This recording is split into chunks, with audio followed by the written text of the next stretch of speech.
thanks everyone for joining. Hopefully this is the first of many of these. Let's see how it goes. You're all our guinea pigs today.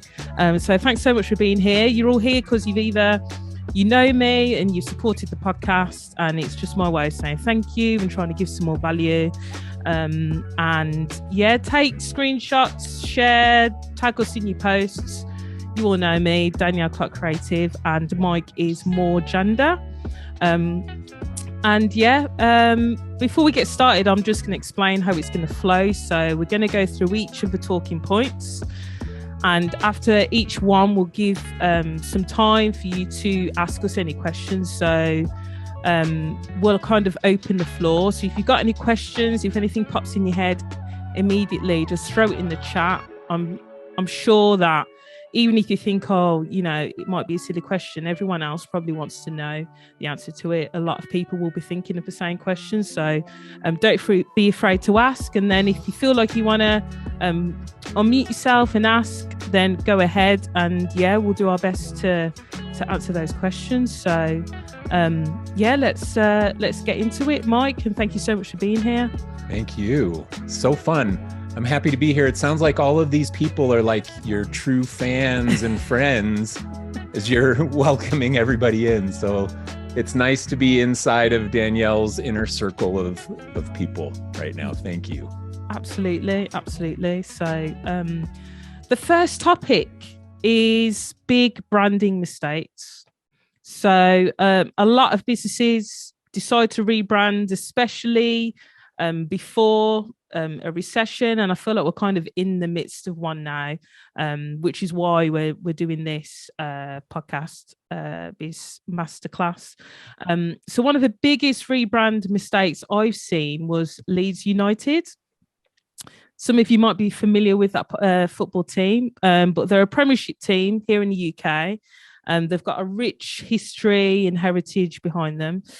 And they've been going for about 100 years, which is quite a while. So there's a lot of history and heritage, and something that fans really, really care about. And a big part of that history was their logo.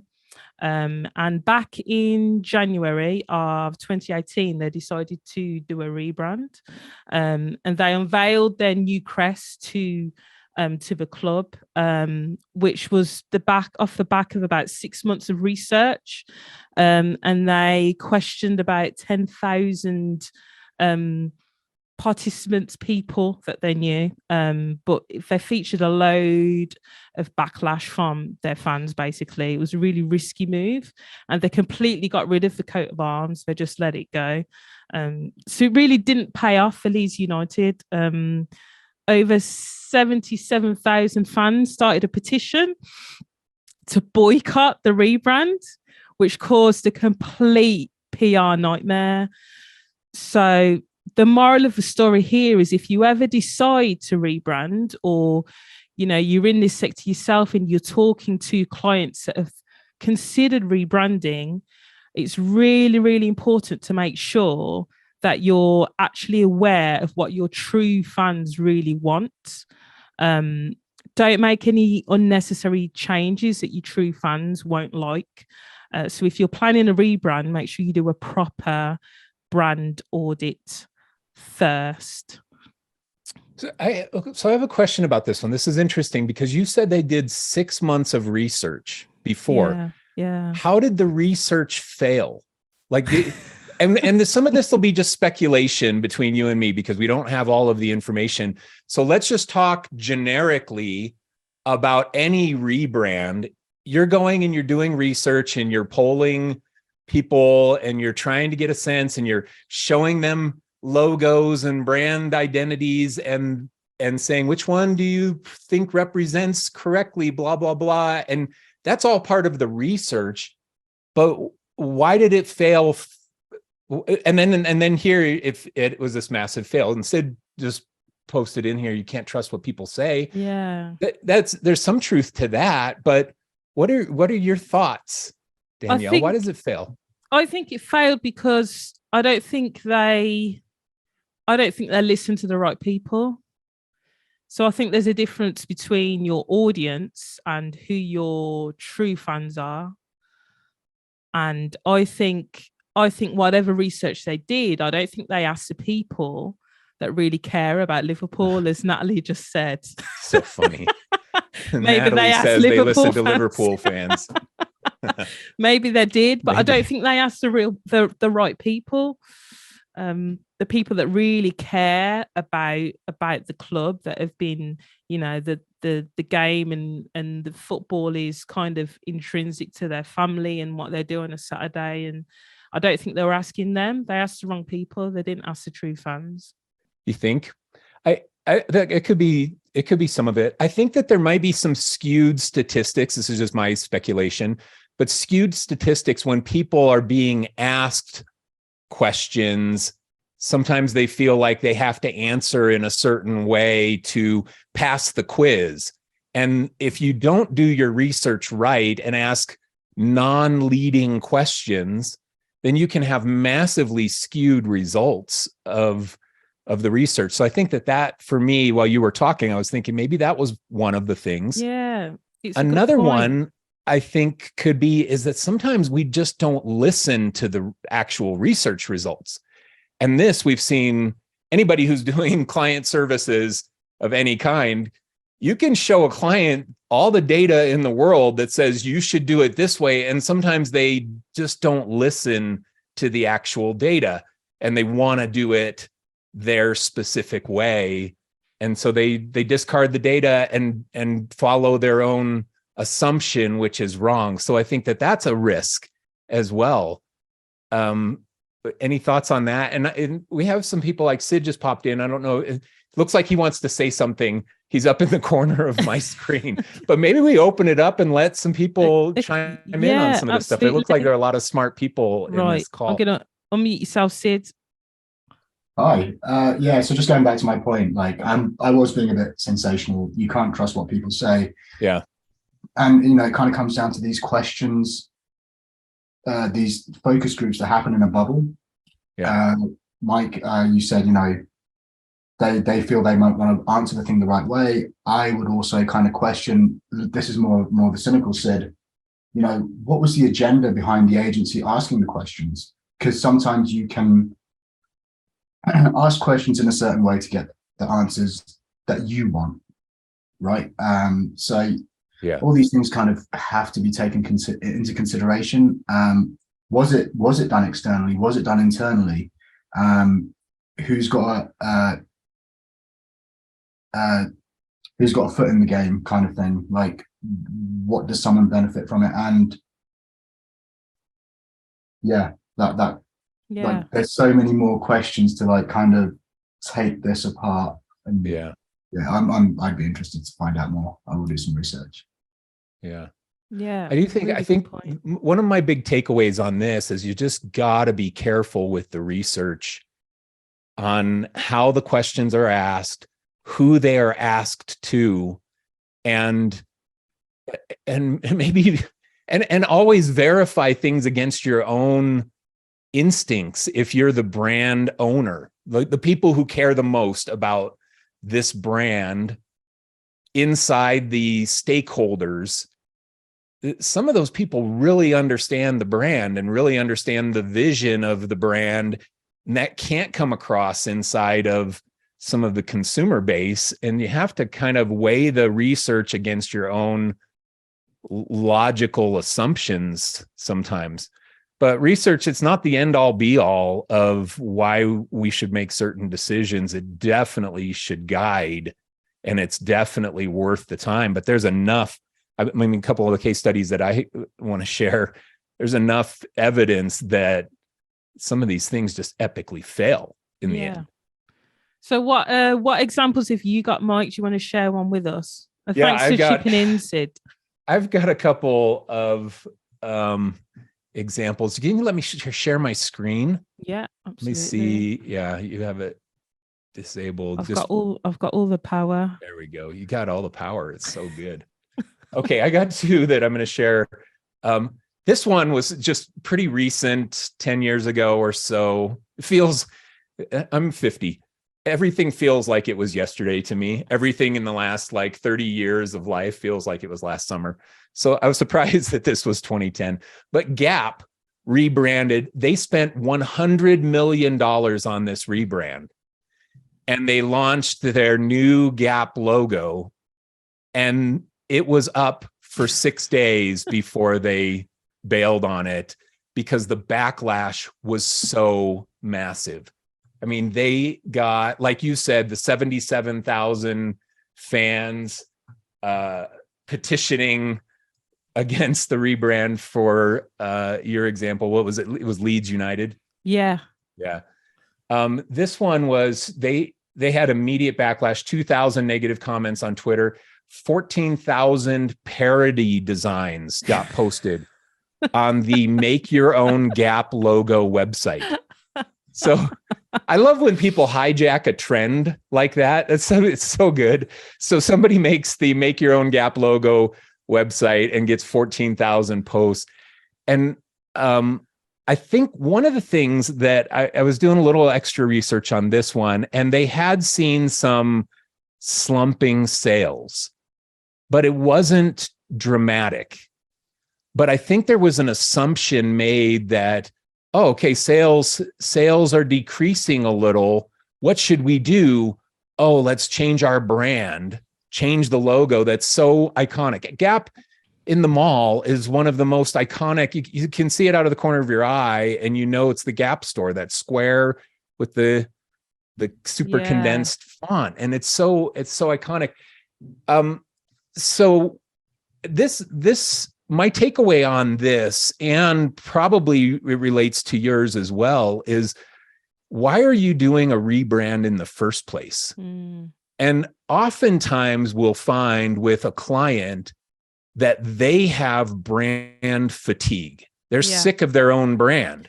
So they want to change their own brand to the detriment of the business. And there may have been some of this, and I didn't ask you, but why did United change their brand in the first place? Were they just sick of it? Were the fans sick of it? Sounds like the fans weren't sick of it.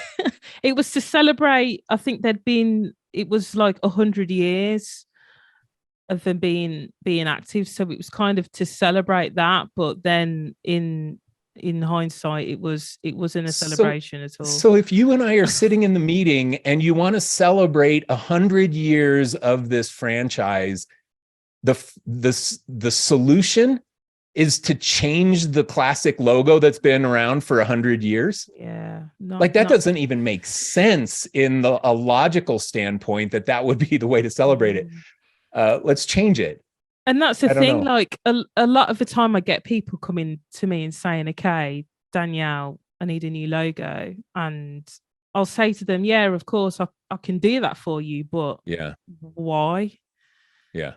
What's the reason that you think you need a new logo? And I'll try and get to the root of the issue, the problem that's going on within their business, and try and figure out a better branding solution that's going to solve it, going to help to solve it. And the logo is always at the forefront of people's minds, because a lot of people think that that's what a logo is. Well, obviously we're here to educate and make people see beyond that. But yeah, it's just funny to think that these massive organizations like Leeds and like Gap can make these big mistakes with all the knowledge and money that they've got behind them. Ed's asked a question actually in the chat, which I'd like to jump to. So Ed said, I've never done a rebrand. What are the main reasons and why you want to rebrand, especially when it's a successful brand with heritage like Leeds United? Good. I love that question. Why should we rebrand? I've got thoughts. Do you want me to jump in? I mean, my initial thought was, so you might want to rebrand if you're repositioning. So, for example, like Leeds, I'll go back to Leeds because it's been around for so long. There's this heritage and this history. If they decided that they wanted, maybe their clientele was of a particular age and generation, and they wanted to appeal more to a younger audience, they might decide to rebrand because the existing brand maybe looks too traditional, too old school, and they want to appeal to a younger, fresher, more modern audience. It's, a logo that's going to appeal to that more youthful audience, for example. That might be a reason to rebrand. Yeah, that's a good reason. I think I have two that pop into head. One is if the data suggests that you should rebrand. That's one, like slumping sales, new competitor comes into market, you're losing market share to a new competitor. That may be a reason to rebrand. And I think one more that I would throw into that is if you're still hobbling along with your startup logo or brand identity in general, you're hobbling along with your startup brand, but now your business has taken off and it needs to level up. And a great example of that is Google. Google hobbled along for 15 years with their startup, so ugly, so preschool Google logo thing, their serif font thing. We all remember what it looked like, and it was so bad for so long. It was awful. But they hobbled along with that until they were a tens of billions of dollar valuation company. They might have been surpassed 100 billion in market cap by the time they finally rebranded. Now they're, I think they hit $1 trillion in market cap at one point, but they've scaled back with some of the stock downturn. Anyway, that's another reason to rebrand. Yeah, get out to market with something for your brand, and then rebrand it to reflect the company as it is today. Now, Google kept some core elements of their original thing, the multicolored logo, using all of your primary colors, but they leveled it up so much that it's actually a respectable brand identity now. Like, it's a case study for brand identity. Their online material style guide is crazy in depth. So kudos to Google, but I think it's an example. We can get out of the gate with a startup logo, but at some point it's worth a rebrand. Yeah, absolutely.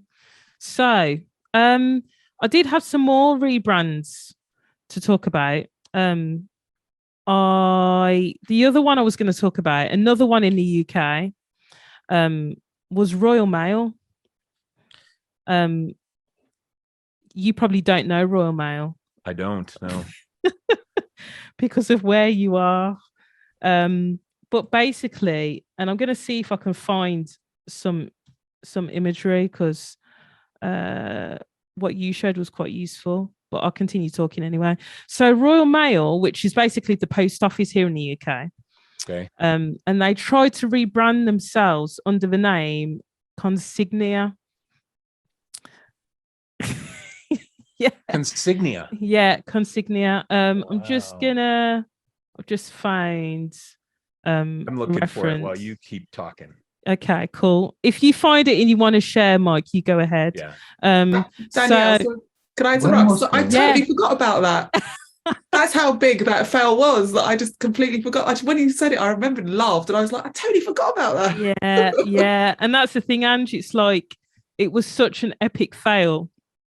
They've really done their best to cover it up. How long ago was this, Danielle? When was this?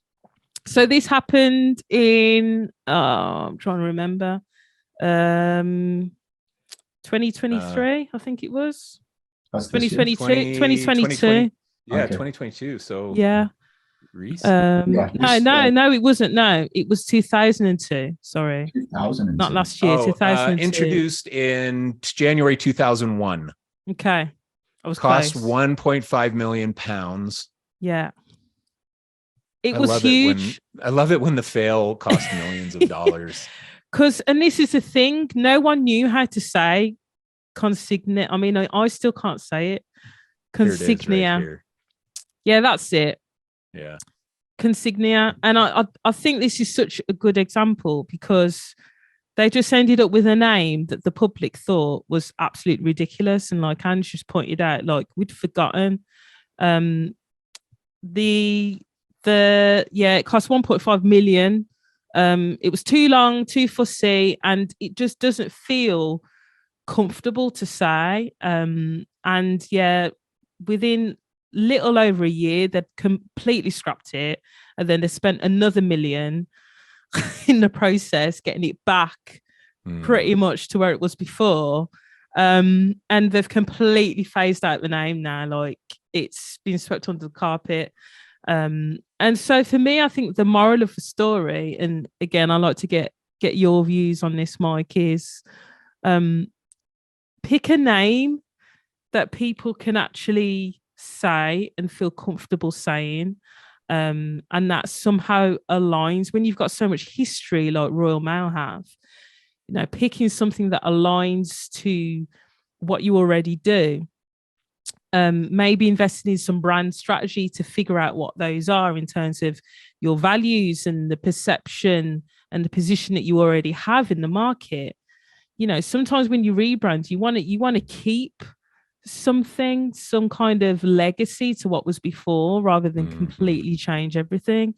And they did none of it, and it was an epic fail. So I know, again, this is all about us helping with strategies and things that people might be thinking about doing during this kind of economic downturn that's happening.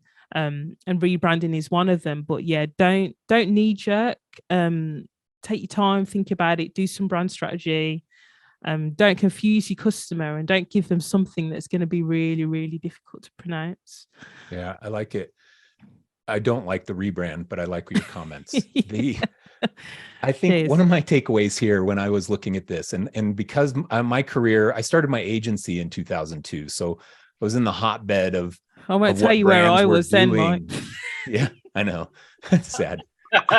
I was in the hotbed of what brands were doing back then, and the trend of single word ownable domains, the tech boom was still raging. The .com era was in 2001 when this happened. It was kind of the very end of the .com boom, and then we had recession, tech bubble burst kind of stuff.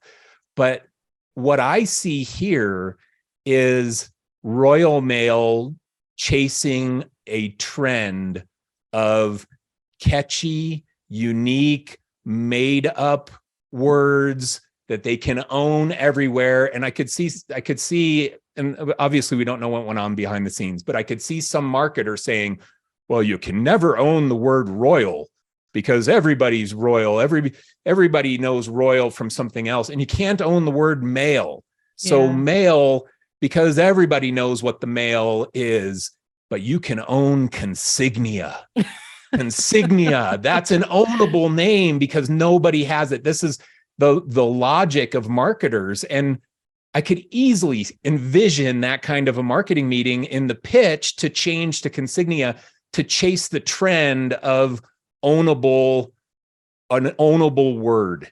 And that's a fail. That's to me where some of this probably failed in the logic, because when you have something that's classic, just like Leeds United, something that's classic and nostalgic, and then you bail on it, that's going to be a fail in most cases.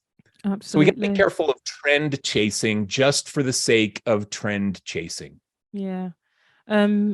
Ange just has put something in the chat. Did you want to unmute yourself, Ange, or do you want me to ask it? You can ask it. No, you can talk about it. Okay, cool. So yeah, Hyundai have recently rebranding about telling people how to pronounce it. Have you seen that? Yes, I have. I saw it in an advert and I was just like, I think what is it? It's supposed to be Hyundai. Oh, no. I think that's right. I haven't seen this. Yeah. Has anyone else seen that Hyundai is saying you got to call it Hyundai? It's not Hyundai. We've been saying it wrong for all of this time. Okay, well, this screams that there's some C-level person in the Hyundai organization mad that everybody's pronouncing it wrong. Yeah, like it's done. It's done. It's like over here we have a store that was called Wilkinson's, and everybody used to call it Wilco's. Like, pop into Wilco's, and it caught on so much that they actually just completely dropped Wilkinson's and they've just called it Wilco. Yeah, good. They've I say listened good to on the that. people. They've listened to the true fans. Yeah. I think that's something it's so important. Like, what's the Marty Neumeier quote?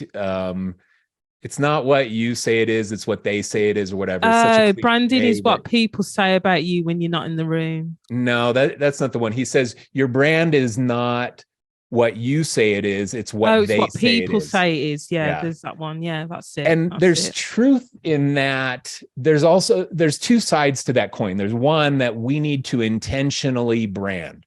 We need to intentionally try to convey the message through our brand that we want to convey. But then there's also the truth that your audience gets to determine how they interpret your brand. And in the end, like Hyundai, I'm not going to change. I'm mad now. I've never seen this ad, but I'm mad. I'm going to call it Hyundai forever, even if they come and correct me on the street, because that's what it is. Worldwide, that's what it is. Yeah. And Hyundai should just embrace that, because there's no harm in the mispronunciation of Hyundai versus Hyundai. Yeah. There's no harm in that. So embrace the reality of your audience and how they perceive your brand. That's okay. And I love that story that you shared about Wilco's. Yeah, Wilco. Like, so people call Sainsbury's Say-Nos, but I don't think Sainsbury's are going to change that. Can't see that happening. I don't think okay, so there's another one, Porsche and Porsche, right? All the hoity-toity. Who here says Porsche? Put that in the chat. Do you say Porsche or do you say Porsche? What do you say, Danielle? I say Porsche. Yeah, Porsche. But do you have any snooty people that you know that say Porsche? No offense to any of you on here listening that drive a Porsche. No, but there are people. No, I say Porsche. I say Porsche. I don't know anyone that says Porsche. You don't? Okay, well, there's hoity-toities who think that they need to pronounce it Porsche, which I think may be the right way to pronounce it. I don't know. Does anybody know what's the correct way to pronounce Porsche versus Porsche? But I'm pretty sure it's Porsche. It's a bit like Nike and Nike, though. Yeah. Like, okay. I say Nike. Put your hands up if you say Nike. Whereas apparently it's Nike. People understand both on that one. Nike. But some people get, especially US, Americans. Yeah. Yeah. In the US, Nike went through, like, most people say Nike in the US. I haven't heard Nike in a couple decades. But I do remember it from 80s and 90s before it became such an established brand. Yeah. Okay. Yeah. Anyway. We got some questions in the chat again. Kingsley said, I think sometimes buzzwords that marketers use can sometimes alienate the end customer. It becomes all about what the marketers think the boss wants and not about what the people want. Yeah, just to add to that, Daniel, I was just kind of listening to what you guys were saying. It's almost like sometimes with these rebrands, you can hear the marketing execs and the planners and they're all getting kind of caught up in their own stories, aren't they? And actually, the client's got something and then the client's boss has got something, and it actually sometimes it can become so far removed from actually the day-to-day language that everybody's using, that it just becomes a bit of a design fest more than actually a real life brand. Yeah. It's interesting because every time I see these case studies like this, I start thinking of what that meeting was like. That's why I was talking about it with Consignia, and some marketer in there, ramrodding the idea of Consignia into Royal Mail or however it played out. I've been in a lot of those meetings, and you know who wins? it's the loudest freaking person in the room. It's the marketer that is like the most energetic, enthusiastic, loud-spoken, domineering person tends to win the conversation. And there's so many marketers out there that are that kind of person. We see a lot of them online, you know, in ads and things, and you can just envision what that person's like in a marketing meeting, ramrodding their idea home. Now, it's great if the idea works, but if it doesn't work, you end up with $100 million fail, like some of the ones we're talking about here. And sometimes I think the most courageous rebrands are the ones that are just about minimal changes, and they're kind of, you know, they're evolutions. They're not revolutions. Sometimes it's almost like there's a budget there. It has to be a revolution of a brand, when actually sometimes, you know, the evolution is a better way of doing it. It's about kind of, you know, steps and changes. Yeah. Look at McDonald's. I mean, McDonald's they have some bad case studies in their wake, but they also have some good ones. You see that brand, and you've seen it tweak from Ronald McDonald and Grimace and Happy Meals back in the 80s and 90s to not using that today. Everybody knows Ronald McDonald still, but I don't have any creepy recent commercials or ads that have Ronald McDonald in them. They've gone way more sophisticated. Too creepy. It's too creepy now. It is creepy. You know, the creepiest one was Burger King, when they had the Burger King in the mask. They were trying to be like Jack in the Box with the dunce cap guy. Anyway, that was creepy. But McDonald's, now you see their ads now, and I would envision it to be like a magazine ad. It can just be a red glossy page with the McDonald's arches on there, and it's the new ad that they've just done. The new ad that they've just done, I don't think they mention McDonald's at all. It's just the golden arches at the end, and it's I think the ad is all about fancy it at lunch, you know, fancy a McDonald's at lunchtime. I don't even know if they say McDonald's, but it's all about, you know, they don't show any burgers, they don't show any Big Macs. They've got to the point where their brand is just so well known that you just need to show, you know, a little symbol, those two little yellow things. So great.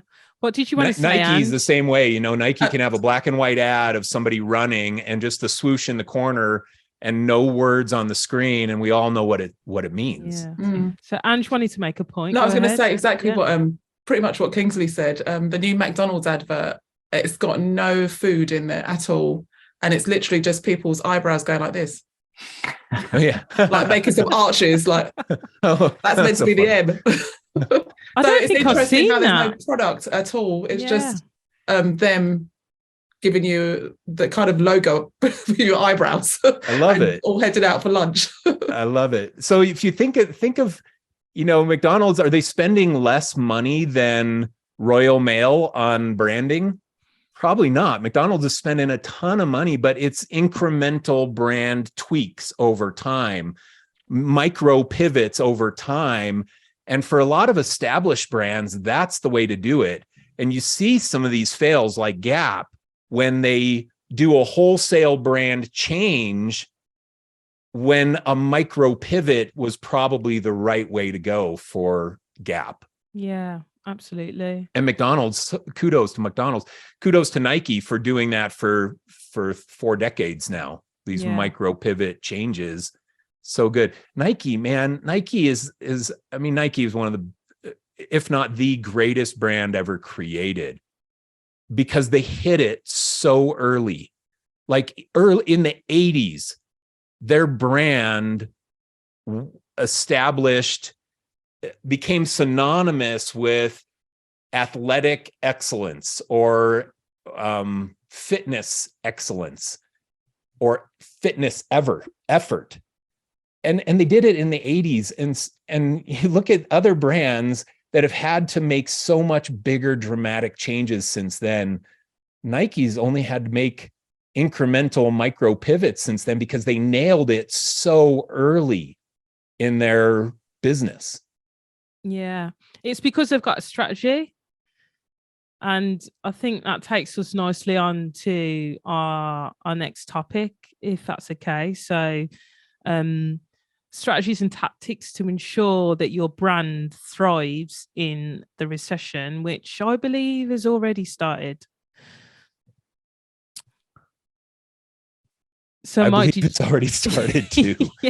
Yeah. Honestly, this is my third recession. Okay. And this one's going to be, they'll start talking, saying, oh, well, the recession started back in August of 2022. And actually, we're pulling out of it already. You know, that's the way that this news cycle is going to go. You have the bears that are out there saying that 2023 is going to be the worst economic downturn since forever. Yeah, I've heard that a bit. I know. That's why I've stopped watching the news. So yeah, good for you. Because some of it's scare tactics, and I believe in the power of entrepreneurship, and that people will figure out how to generate revenue for their businesses and how to be successful. And as long as the global governments don't hamstring the entrepreneurs, they'll be fine. The economy will turn around before we know it. Recession years versus positive economic years are just, there have been 15 recessions. I just did some content on this, 15 recessions in the last 100 years since the Great Depression. Okay. But that's 85 non-recessions, 85 times that the economy's been booming versus 15 times that it's been a recession. And the average length of these recessions is less than a year. Okay. The longest one was 3 years and 9 months. That was the Great Depression. But since then, it's a year and 3 months, a year and 7 months. There was a 2-month recession at the beginning of 2022, or maybe it was 2021. I think it was 2021. Okay. There was a 2-month recession. Okay. Nobody even knew, but it logs on Wikipedia as one of the recessions in the last 15, and nobody even knew. And that's the way a lot of these things go. The 2008 recession, I was in the throngs of my agency. We had just hit our biggest year ever. And then all of a sudden it sounded like, the faucet turned off, clients stopped calling, projects got canceled. It was so scary. And I got to the bottom emotionally in March of 2009 and had to lay off some of my team and talk to my financial advisor and said, hey, I can't lose any more money. I got to sell out on my investment portfolio. And they said, well, I don't think you should do that, but I'll send you the paperwork. So he sent me the paperwork, and it was like this stack of all this stuff I had to fill out and sign and everything. And March of 2009, when I emotionally hit bottom, that was the end of the recession. It ended then. And from that month on, we were in a bull market run until COVID. Yeah. So these things it'll be a blip. But going back to the purpose of this, that was a little recession history for everybody, unrequested. Going back to this, what do we do to survive the recession or to thrive in a recession? Yeah. What points do you have? So the biggest one really is, I think, staying visible. I think it's really easy to go right, to start panicking and just stop doing everything to save money. But, visibility is so important, be it on your website, on your social media, whether you've got a blog, a podcast, email marketing, LinkedIn, whatever. It's a really powerful, especially social media, it's a really powerful tool, right? And during recessions, and we had it kind of a bit in COVID.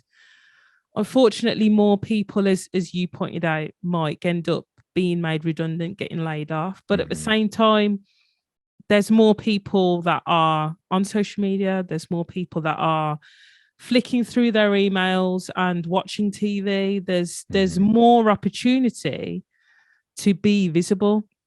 So I think it's really important to kind of maintain that consistency and be regular and stay visible where you can.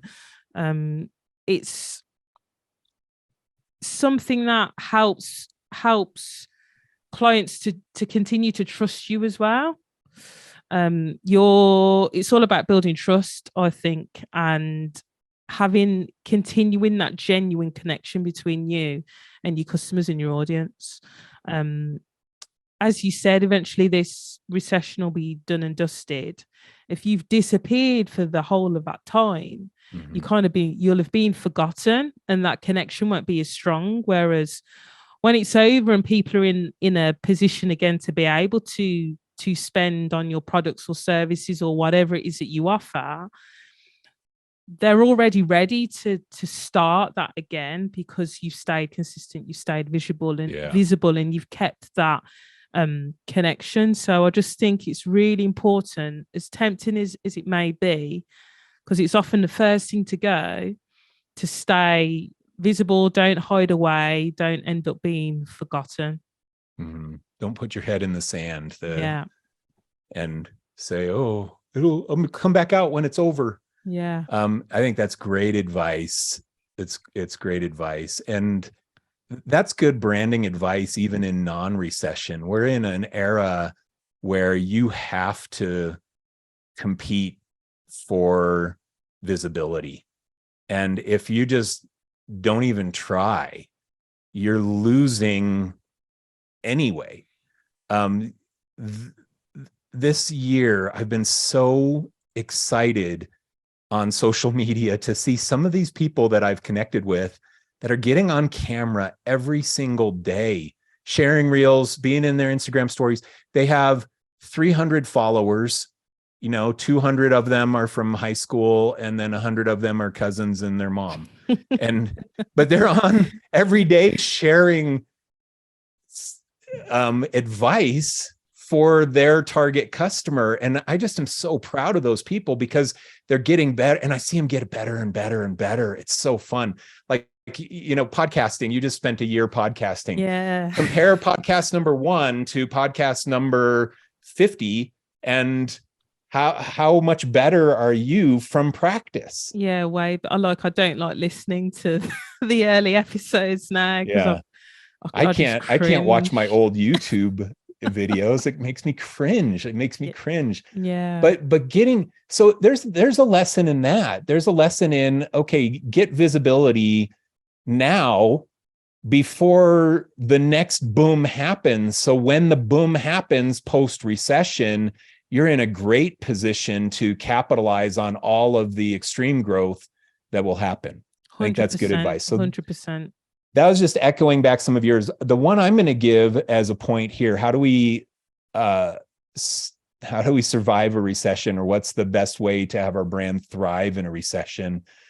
Got to be careful not to panic rebrand.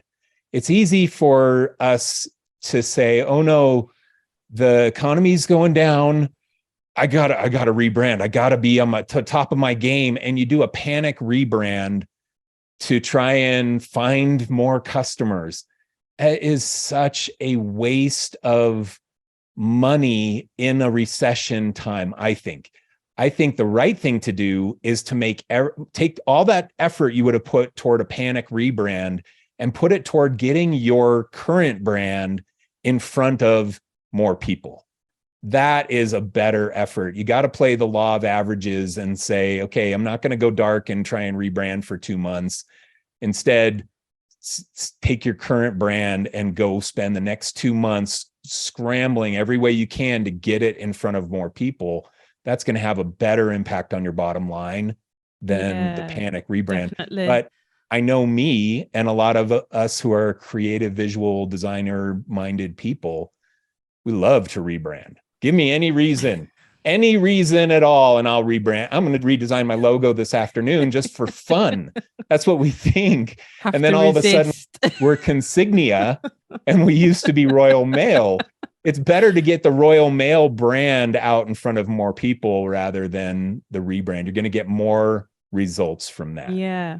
But something that Andrew's just touched on as well in the chat, which again, like, we've talked about social media. Some people hate social media, and Andrew's mentioned that. Trying to encourage but trying to encourage you disability. What was your question, Anne? Sorry, not disability. It came out wrong. It's visibility. Okay. Visibility. Oh, visibility. Sorry. I was like, okay. Sorry. How do we encourage disability? Oh my God, on a branding call, I've actually done that. So trying to encourage visibility in other ways. Is that because they're like, I remember being really afraid of social media in terms of putting my face out. Like I had my DCCs, my profile. I never went on camera. I would never do voice notes. I was just like, no. Didn't want to, hated it. But I knew I had to push myself out of my comfort zone. And now I'm not really fussed anymore, but I know it can be difficult when you're not used to doing that to have the confidence to put yourself out on social media and be visible. Sorry, Danielle, could I just jump in on something? Yeah, sure. Just regarding social media, just a perspective shift that I've been playing with for the last few months is, we're all business owners. We're all trying to get promoted, which we're all trying to build awareness. There's always someone telling us, like, do this on social media, do reels, this is a tactic, this is a tactic. If you just do a simple shift, treat social media like a global 24-hour trade show where you can walk the floor, make eye contact, wave at people, say hello, introduce yourself, and have a conversation. Like, isn't that so much nicer than kind of talking about traffic or funnels or how to navigate sales? Hold on, you and me, we met through Instagram. Yeah, Danielle and I met through Instagram. I've met a lot of people through Instagram. And it was as soon as I started being more visible, as soon as I started talking, showing, picking up weights or whatever in my stories and all that stuff, because people then get an insight into who I actually am and not just the DCC. We started chatting about grappling. That was it, because we both we're really big grappling fans. And that was 2020, and here we still are. Do you know what I mean? Just great way to highlight a point about social media. Go out, help people, make friends. I think that's a great point. It's just be normal. Be normal. Like, don't go on there and try and pretend that you're something that you're not. Be normal. And there's somebody who I've been connected with on social media for a while. He's in Nigeria. His name is Olumide. And this year he's been posting every single day a reel. And his reel is actually, he goes live and shares, and it's his 365 days of gratitude. That's what he's doing. And every day he gets on live and just talks about some of the things he's grateful for in his life. And it's so authentic. I watched the entire thing, and then I messaged him afterwards and said, oh man, this is great. I see you. I love to encourage people. So I'm like, I see you sharing every day. Good for you, man.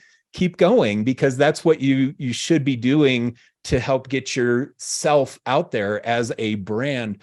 But if he was sharing like 7 tips for blah, blah, blah in his phase of life, it wouldn't have been authentic, because he hasn't built a business. It would be just 7 tips from somebody else that he read. It doesn't come across as authentic. So what he chose to do was 365 days of gratitude. And it's so on brand and so authentic that I love seeing it. So I think you got to just make sure that you're true to who you are and be real. That's the thing too. Like, at a trade show, you want to put your best face forward, like Sid was saying, if you look at it like a trade show, but you also want to be just normal you and just make some friends and do it through social media and do it by getting your face out there. Is such good advice for any brand right now. You have to. And to go back to Ange,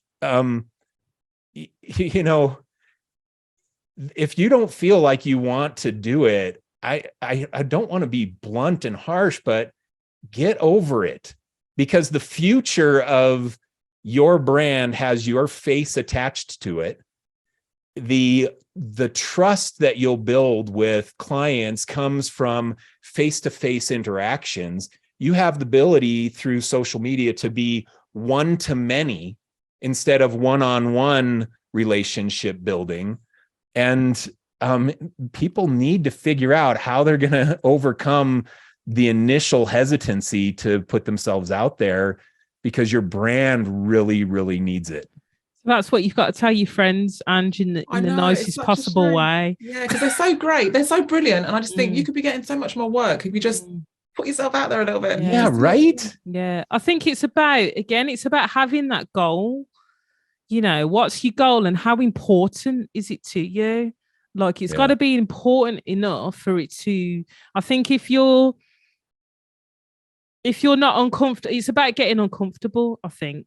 Yeah. Like, if you're really, really uncomfortable about where you are, how your business is doing, you know, you will do it. But I think maybe your friends aren't uncomfortable enough for them to actually go, yeah, this is what I'm going to do to take myself to the next level, because it's probably a little bit safe at the minute.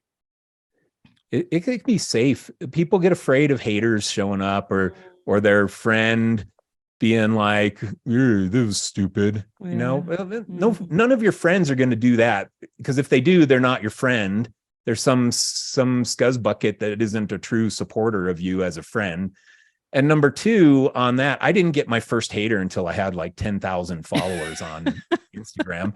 And my ratio is like 1 out of 10,000 people is going to be a hater. And they are going to show up. So they're going to show up. And it hurts me because I care about people and I'm trying to provide value and stuff. And so if somebody hates on something that I post, it's hard for me to brush it off sometimes. Gary Vee's really good at brushing it off. He says, show them love. Good. You know who the greatest in the history of the world at brushing it off? Donald Trump. Donald Trump is the great. I'm not kidding. That dude gets so much hate. I don't know how he even wakes up the next day. He just doesn't care. I know. How does he do it? I don't even know. If I got all of the wrath that he got during his presidency, I would never even get out of bed. I would be like, anyway, his skin is so thick. Gary Vee is great at it too, for sure. But, anyway. Just so on the other side of that, Rebrand skins on Instagram. So they do the wraps for your phones and your laptop and stuff. Any kind of hate, oh my God, they double down and attack that person so hard. And they've actually built a huge following behind that. And it's really funny because it's like part of their brand persona. They're just really offensive, just to highlight there is another side to this and you can have a lot of fun with it. Rebrand are a really great example. Check them out. We'll have to check that out. Maybe throw that in the chat. Sid, thanks for that. I'm just conscious of time, so I think we're probably going to run over. Those of you that need to jump off at 5:30, please do so. But if you're happy, Mike, I want to kind of just carry on running on for a little bit. Yeah. Awesome. Thank you. Stephen says, how can you have the word great and Donald Trump in the same sentence?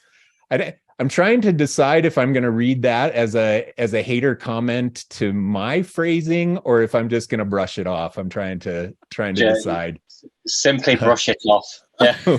Trying to decide which way to take that one. Oh, Stefan. Right. So my other strategy was look after your people. So whether you've got clients, customers, whether you're employed and it's about your boss or people that work for you, I think looking after the people that are already in your circle, that are already supporting you in some way, is really important. So, as a business owner, I think customer retention is a big one. It's much, much easier to retain an existing customer or client than it is to get a new one. It's just a really important strength that companies should have, especially during a recession. We talk about loyalty and having a loyal customer base and a loyal following. The better you look after your existing customers and clients, the more likely they are to stick with you through the tough times. I think about when I see adverts for companies that I currently use, like I don't know, maybe like Netflix or a phone company or something, and they'll have this deal. They'll have this really cool deal that they're doing that's like just for new customers. And I'll be like, well, what about me? Like, I've been with you guys for so long. Why is this deal only for new customers? Like, where's my reward, as Sid has said, for being loyal for the last 12 months? Reward loyalty, Sid. Well said. These new customers, they've not used you. They've not been helping to support your business for the last year. Like Andrew just said, that's like the gym. Yeah, like give me some stuff. Yeah, give me a free month. Yeah. I've been here for 6 years. Yeah. Yeah. You're giving the newbie who just showed up a free month for first free month. Yeah. And then, because then what happens is I start going, right, then I'm going to have a look at one of your competitors then and see what they're, maybe they'll give me a better deal just because I'm annoyed. And I think we need to be mindful of that we've all got customers, clients, people that support us in some way. Let's continue to show them some love and show our appreciation, show that we value them. I think that's really important, and even more so in a recession. You know, people remember who looked after them, who was there for them during the tougher times, right? I love it. How many times have you changed cell phone providers? Well, probably, I think, does Orange even exist anymore? It does in Europe. Okay. And I think it's some parts of Asia. Okay. Well, I used to be with Orange, and at some point I was with O2. And then I think I went to Vodafone. Now, Vodafone annoyed me so much that I've never gone back. Yeah. Like, they did not look after me at all. And that's just me and Vodafone are through. The reason I ask is because of what you were just saying, that loyalty thing. I think the cell phone providers, it's such a thing. I know I'm with AT&T right now, and I know that I could go over to Verizon and get a better deal right this second. But I left Verizon to get a better deal with AT&T. Why does AT&T not just give me the better deal ongoing when they offer better deals to their new customers? Bundle it into all the current customers too, and you would have people far less likely to jump from one cell phone provider to the next. I think it's a great industry example of what you're just saying. Reward the loyalty of your current customers. So as a takeaway for this, everybody listening, how do we do that? You got to be creative and figure out, how do I do that with my current customer base, and remember the importance of that. One thing that I do want to say that relates to this as one of my takeaways is those current customers, those one-on-one relationships. When we go into a recession time and somebody loses their job or changes jobs or whatever, I used to panic. I would think, oh my gosh, my best friend at the client is leaving and they're going to the next company. Now I'm going to lose my client. Almost every single time I kept the existing client, and then I got a new client where my friend went to go and work. And I grew so many clients that way. That's how I started to go from doing work for Disney to NBC and YouTube, that led to Google, and Disney Channel, and people changed jobs to new companies, and I just kept getting new clients. And it's kind of a positive way to look at the impact of economic disruption that affects people that they're going to land somewhere. And if you have a strong relationship with them, it can mean new opportunities for you. So don't forget these existing relationships. It's the most important thing in your business. Absolutely. Absolutely. Look after your people. Did you have a strategy tactic you wanted to share? Me? That was the one. That was one. But okay, I'll give you another one. Speed to market. Speed to market. This has been on my mind a lot lately as we're heading into the new year. And I've been strategizing what's my content offering going to be this year, and how am I going to leverage platforms I haven't been leveraging in the past and things. And so I've been doing a lot of analysis of my own content sharing. And I got to get way faster in the delivery, way faster in the speed to posting, way faster in the trend awareness. Like everybody jumped on Chat GPT stuff a couple weeks ago. I haven't made any content about Chat GPT or anything. And I have so many thoughts about it, but I'm slow to market for me and my business right now, which is a lot of content creation. I'm slow to market. I got to be way faster on that. And I think every brand needs to do that. We're in a world now where speed to market is almost more important than quality to market. And you see this with some of the Apple releases and stuff. Man, you go back in the early 2000s and things weren't buggy. Apple has bugs like we're freaking Microsoft now. There's bugs in the code now, and there's updates all the time. How many, like once a week I'm getting your phone just updated again, because they're reissuing these. Well, I'm on the dark side. Are you on Microsoft? No, well, that's the dark. That's the dark side. I've got a Samsung. Tell me it's not true. Samsung, a Samsung phone. Yeah, I've got a Samsung phone and a MacBook. Danielle. I know. What are you doing? He's gonna leave the masterclass now. Your brand just took a hit. It just took a hit. I'm okay. Do you know why? Because I'm being my authentic self. Oh, okay, good. Ange had a hand up. It was just interesting what Michael was saying. Is it Mike or Michael? Mike's fine. Michael. Mike's all right. Sorry, I know some people. Yeah, Mike's good. Yeah. It's interesting what you're saying. Like content to markets, do it quick enough. I mean, we're all business owners, and we've all got to do the work too.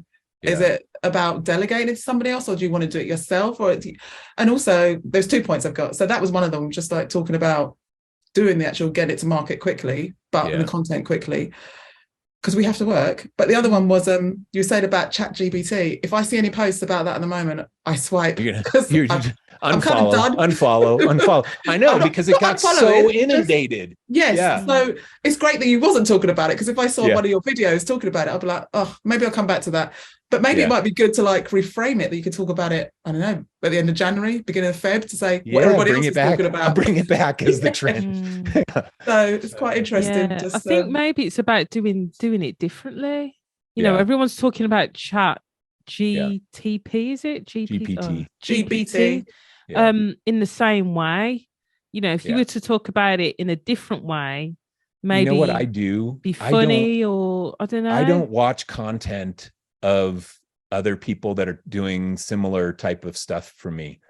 I follow them on social media, but I'm connected to them, but I mute them. Yeah, I do. I all the people I have muted, anybody who is kind of doing the same thing as me, I have muted, because I don't want to be influenced by it. I have too much of my own stuff that I want to share. Okay. And it's kind of counter to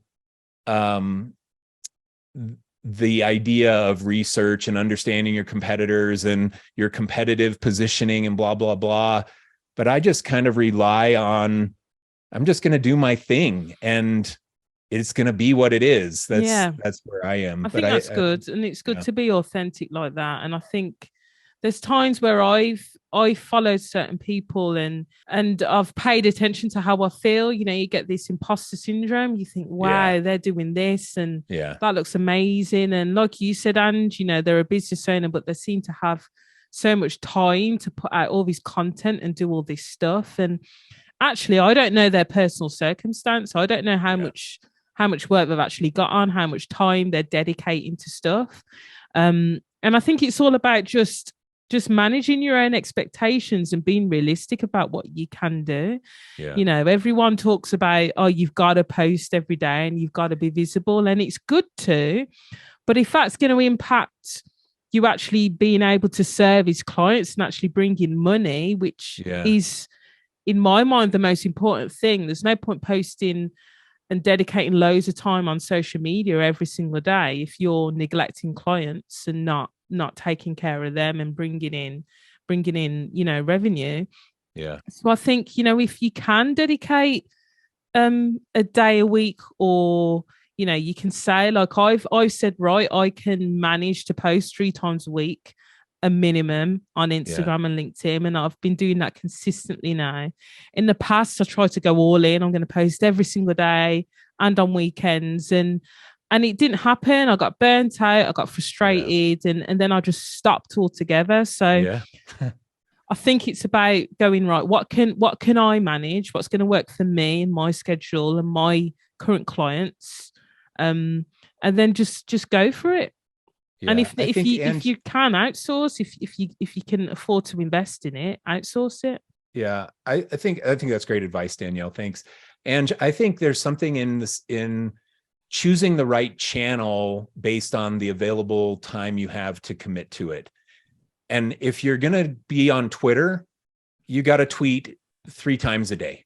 If you're going to be on Twitter, that's your Twitter cadence. If you're going to be on Instagram, at least 3 times a week is the cadence, but usually should be 5 to 7 times a week. You should be posting on Instagram to be the right cadence for the platform.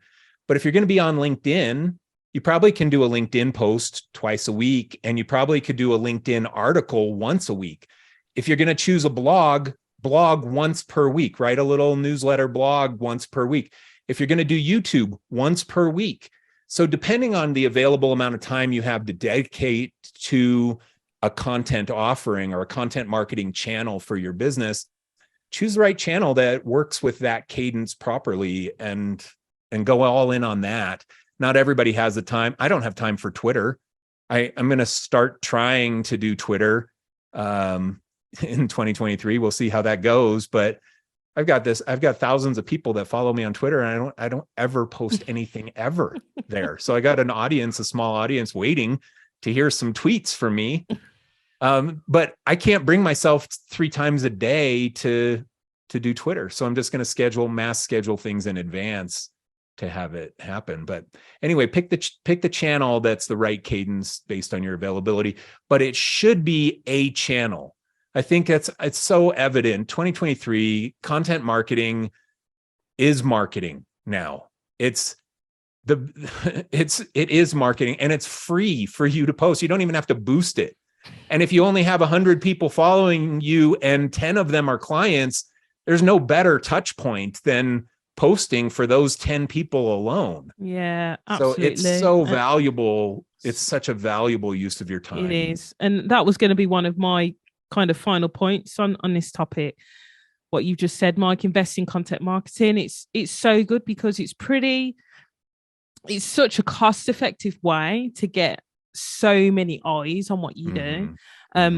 You know, when you think about back in the day, you know, people doing ads, going in newspapers, God knows how much a radio advert costs these days, you know, going to exhibitions, even things like PPC, you know, there's a lot of money that goes into these methods to market yourself. But with social media, it's either an investment in terms of your time, if you do it yourself, the time that you'll spend producing content and posting it out, or it's a small investment if you decide to outsource it. So I think it's content marketing is a really good strategy to start to use more in the recession. And I think it's just about providing value for people rather than doing this hard sell that a lot of people do.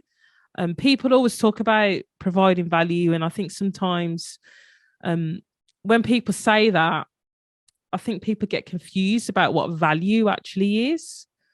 Sid, you got your hand up? Yeah, just like posting on social media, like for me, I feel like it really has to connect back up to what are your business goals and what are your brand values, and then use that to funnel down what you're doing. Because without it, you can't have the conversations with potential clients and collaborators. There has to be a reason behind you doing it, and yeah, absolutely, connect it back up to the top, right?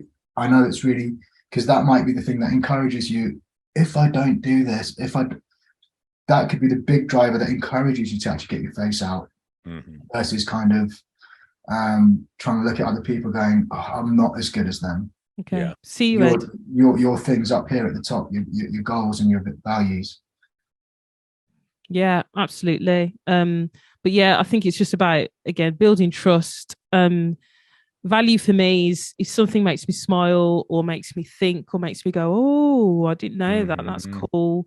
Or it's something that I connect with. Those are the things that I find valuable. And I think if you're doing any of those things, then you're providing value for people. So yeah, did you I'm just conscious we've run over massively now, and we had quite a few other things to talk about, and I want to be kind to your time, Mike, and everyone else that's here. So did you have any kind of closing thoughts on what we talked about? No, maybe let's try and summarize a few of the takeaways, because a lot of what our conversation was just banter. But let's just go through, and Tom and I used to do this on our podcast. Yeah, cool. Try and what are some of the takeaways? And maybe we just alternate for a second. But one of the takeaways that I have is know the real reason why you're rebranding. Don't just rebrand because you're personally tired of your own brand. Brand fatigue is not a valid reason to rebrand. Yeah, absolutely. So for me, it was about the takeaway really was about making sure that you either follow the data, or if you're getting insights or some sort of audit, that you actually pay attention to what your true fans and true customers actually think of your brand already. It's a good one. Trend chasing, be careful of trend chasing, like consignia. That's not a valid reason to rebrand, is to chase a trend that everybody else is doing at the time. The micro pivots, like we talked about with Nike and McDonald's lately, being so effective, that is the right way to go about it for most people. Yeah. And another takeaway was to make sure that your brand name is something that people feel comfortable and confident saying. You don't want it to be something that they stutter and slip over, and that gives them this sense of unease. So be mindful of that. I'd throw in that you don't want to have to spell it every time you say it either. Yeah. Royal Mail. We don't have to spell that for anybody. Maybe like one person out of 50, you have to say it's MAIL, not MALE. MALE. Royal Mail. That's another business that sounds interesting. That's a whole other different kind of business, the Royal Mail business. It's not anyway, we won't go there. Take care of your current customers and don't panic when they change jobs. I don't know if that's branding advice, but that's just good business advice, because usually when somebody changes jobs, it can mean great new opportunities for you. But build those relationships so that you get taken with them to their new opportunity, and that you retain the previous client as well. Absolutely. And then, in terms of strategies and tactics, the other takeaway was really about staying visible. So not disappearing because of what's going on. Be mindful, obviously, of the tone and what's going on. I think that's important to pay attention to how people might be feeling around this time, but it doesn't mean that you have to disappear completely. So make sure you stay visible, and then also to look after your people. Yeah. Don't panic redesign just because we're into a recession. A redesign probably isn't going to generate as much return as a sales effort or a marketing effort of your current brand will generate. And that goes for all your clients too. You'll see clients coming to you if you provide branding services where they want to rebrand because they're in panic mode because everybody's screaming there's going to be a recession. Yeah. And then the final one really for me was just about investing in content marketing, content marketing, whether it's time, being realistic about what time you can invest if it's something that you're doing yourself, or investing financially if you're able to. It's low barrier to entry, social media, and people will definitely be on social media a lot more over the coming months looking for distractions. So be visible. Yeah, it's good. And when you are visible, be authentic. That's my last one. Like I mentioned, 365 days of gratitude. Anybody can do that. Yeah. And it's going to make his life better just by sharing. It'll make him feel better and make him aware of the things he's grateful for. And it'll be great, authentic content for people who watch it. How good is that? It's just Absolutely. Scratches so many itches, but it's authentic. Totally. So that is a wrap. I want to thank every single one of you for being here today. I hope you've got some value out of it. If people want to carry on the conversation with you, Mike, I know you're basically everywhere. And obviously you're at michaeljanda.com, but where would you most like people to reach out? Instagram DMs are I reply to all my DMs obsessively for 3 years now. Anyway, so that's a good one. I'm more Janda on Instagram, and feel free to shoot me a DM. And if you were in here, and I mean, I love connecting with new people. Danielle and I become friends over, feels like years, 3 years now, probably. Yeah. And I love making those kinds of connections with people all over the world. So don't hesitate to reach out. Awesome. And you know where you can find me. And I'll be once the recording's edited, we'll be sharing that with you all so you can have a recap and hopefully go over any notes you've made again. So thanks for your time. Thank you for being a Build Better Brands supporter. Don't forget to take some screenshots, share, tell people that you've had a great conversation, and then hopefully this will be one of many in the future. So thanks. Awesome. Thanks everybody. It's really good. Thanks. Thank you. Thank you. Bye.